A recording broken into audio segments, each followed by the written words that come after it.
What's up, guys? What's up? It's your boy Osema, DJ72 British Nerds, coming to you from this beautiful green room. What's up? How's everyone doing? Today's VLOG is literally going to be about Uncanny X-Men issue 1, which I copped this week.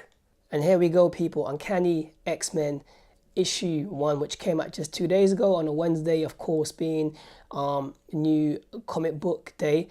What I love about this cover, apart from it being dope, just like me, myself, and I, is basically it's a wraparound variant, which means it wraps around from the back to the front. So you've got all the old school X-Men here.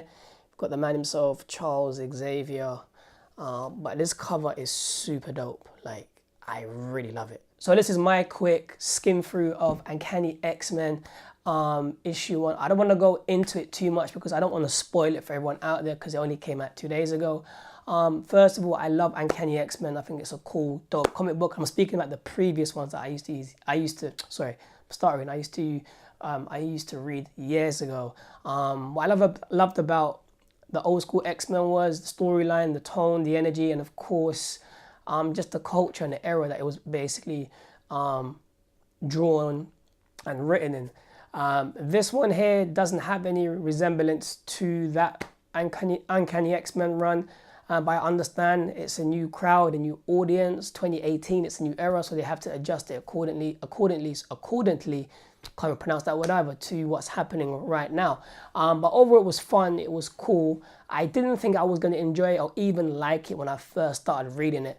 But as I started flicking the pages, it really got me interested. I loved the tone of it.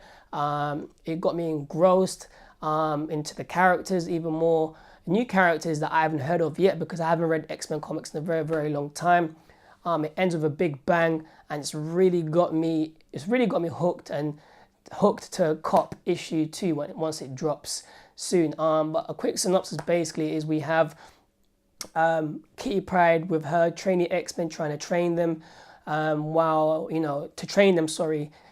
they're in the Blackbird, and then something happens, they crash, and they're fighting these other mutants who are trying to destroy a lab that the X-Men are trying to save, but they find out basically that, in a nutshell, they're making a vaccine to neutralize all the new kids to basically destroy the X gene. So in a sense, it's to sterilize all the X gene. So basically, no new mutants will come about. So that kicks up a fuss.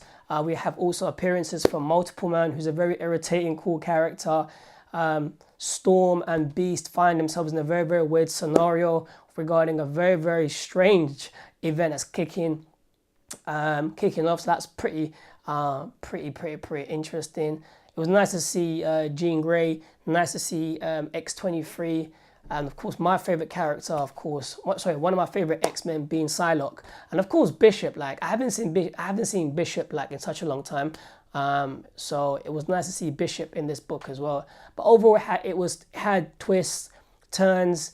I liked it. Like I said, I did not think it was going to entertain me, or I didn't think I was even going to like the book. Because when I flipped through it in Forbidden Planet, I was like, I don't know, man. Like, it doesn't look good. This is really Uncanny X-Men. I guess, is it Uncanny X-Men of 2018? Yes. Is it the Uncanny X-Men of what I grew up around and what I started to read? No. But overall, I'm not going to knock it. What I really want to happen in this is Uncanny X-Men run is to basically for them to make the team smaller, because we have so many X-Men we have in this comic book, and I also want them to somehow bring back Charles Xavier and really just take the X-Men out of the States. What I loved about Uncanny X-Men and the previous dope Uncanny X-Men runs was they used to travel around the world to different parts of the world, which made it even more interesting. So I feel like with the present X-Men comics, they're always like stuck in the States, or it just doesn't really vibrate with me that much. I'm used to seeing other types of culture, mutants, people in the book. So I hope they address that in this current Uncanny X-Men run. But overall, I liked it. It was cool. It was fun.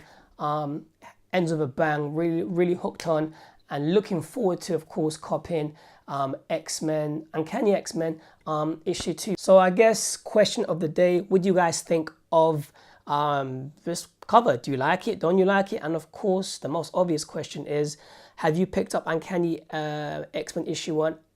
And if you're not a fan of the X-Men or have never read a Uncanny X-Men or X-Men book in your life, are you tempted to now cop issue 1 of Uncanny X-Men for yourself to find out what it may bring you, like joy, happiness, a cool read, or maybe not a cool read?